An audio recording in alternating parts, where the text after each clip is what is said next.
Bum bum bum bum bum bum bum bum bum bum bum bum. The Peter like show. Actually, it's kind of mixed show. Bum bum bum bum bum bum bum. All right, so I teach at Glendale Community College, and for 2 weeks we have this carnival every year, and I had a bittersweet experience at the carnival this year, and I'm very thankful for how it turned out. But at the same time, I realized there's still something I need to do. And to understand why, we got to go back a couple years ago. Now, some of these carnival rides, the Ferris wheel especially, and a few others, for some reason that I can't understand, I'm not a mechanical engineer, so require two people to be on there for safety reasons. If anybody is a mechanical engineer wants to chime in, why, feel free to leave a comment. I trust you guys. Don't get me wrong, I trust you guys. What I don't like is the way that the carnival handles the situation, right? So, for example, I think it might be pretty dangerous to fly in an airplane alone too, right? If you got a 747, you're the only passenger who boards on there. Yeah, it could be dangerous. You could have a heart attack on the plane and nobody could tend to you, right? But the solution isn't to put a big sign at the airport saying that we only welcome groups of 20, right? The solution is that you pack the planes, right? In fact, you pack them too well. You don't even have leg room anymore, right? But for some reason, some of these rides, they took down the sign because I complained the other day, I guess. Now they just have to verbally say it. For some reason, some of these rides have a big sign saying no single riders. See, what they could do is say that single riders may be paired with somebody else, right? That would be fine. But even more egregiously, I've gone to other carnival events before, not here at GCC, but other venues, and I'll wait in line and I'll get to the front of the line and I'll try to wave down the other guests, hey, is anybody coming here alone? Sometimes I might have to wait a little bit, but the operators get very hostile at me when I do that. They think I'm making a scene, whatever the situation is, and not a very pleasant experience, right? So I would go home and I would write to these people. And do you know what the number one reason? And I've done this multiple times, and I can document that. Actually, I really should complain back with the documents. Do you know what the most common response I get is? And you know what? If these people had completely ghosted my complaints, I would be less upset than the kind of responses that I get. Do you know what the number one response I get is? Oh, they can't believe their employees would do that. That's not characteristic of them, and all that. The first time I saw it, I might have believed it, but then I saw it 3, 4, 5 times. Now, I teach at Glendale Community College. You guys saw some of that college campus over there. Now, imagine if all of the professors in one department got bad reviews, right? Now, who would you blame for that? The professors or the department, right? If everybody's getting the equally bad reviews every semester, right? And for some reason, these people always ask me, where did this happen? Do you remember the employee's name? What did they look like? Yeah, almost everyone that I've seen in 3, 4, 5 years of going to carnivals, right? Why don't you look at your policy? But it's very upsetting. I wish these people would have just, ideally these people would say that, we'll look into this. Do you have any suggestions for how we could handle this? I would so much love to brainstorm, but these people just completely gaslight me, which is what makes it even more, all the more frustrating. Funny thing is that I've complained many times. Only when I come with somebody and complain about that do they take the side down, because now I'm not complaining about myself anymore. That's kind of funny. But anyway, I was thinking of protesting this policy, and what I was thinking of doing was lining up for the Ferris wheel as usual and then waving at people, right, when I get to the front of the line. And hopefully somebody will get on with me. Usually, most of the time it does, somebody will come on with me, but every once in a while I get very hostile treatment because nobody's coming on with me and I'm waiting there waving at people. So now the employee's being hostile at me. I might have explained to him a couple of times, and if that doesn't work, I'm thinking of just boarding the ride anyway and say, why don't you guys figure it out and see what happens? I don't know what would happen.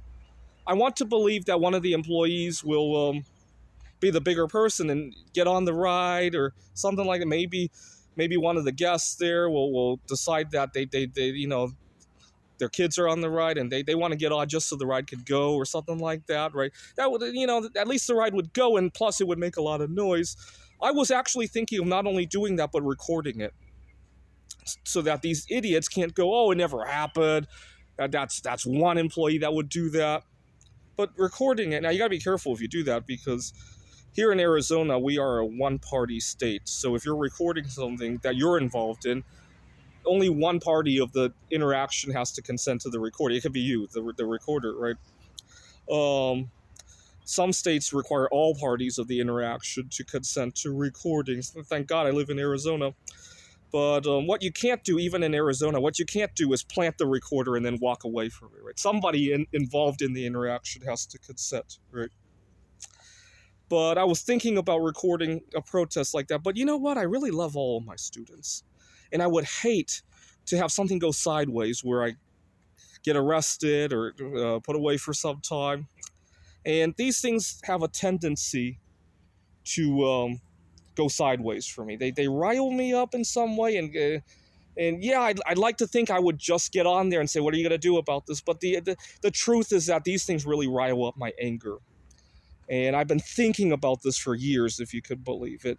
The other problem is that technically this is a private property, so they could just trespass me anyway, right? So it's a tricky situation. If anybody here knows a little bit about law, like what could I do to minimize the amount of damage? The other problem is that as I'm trying to protest by boarding the ride, these people could just block my way. You don't want to assault anybody doing that, right? So I thought about it. It's also going to be hard to secretly record, right? I also thought about asking a friend if they could help me record, but that would look even more odd, right? If my friend is here, why don't they just get on the ride with me, right? So that is kind of odd. But I was thinking about this in the week leading up to the carnival. I have a few former students that I have good rapport with, and I mulled it over with. I didn't mull over the fact that I wanted to protest with the students, but I told them, it's such a shame some of these carnival rides require two people, and sometimes the ride operators aren't exactly very friendly about it. And one of my former students said that she couldn't believe that nobody would come to the carnival with me, that I'm such a fun person to be with, and she wants to come with me. I couldn't believe what I was hearing. Long story short, she came with me, and I thought it wouldn't be because of her age. I didn't think it would be a good idea for me to come here alone with her. So I spun it as, why don't you tell your family about it? I'd like to meet your family. You're such a good person. And she brought her older sister. So that was good. That was good. Now, did I get everything that I wished for? No!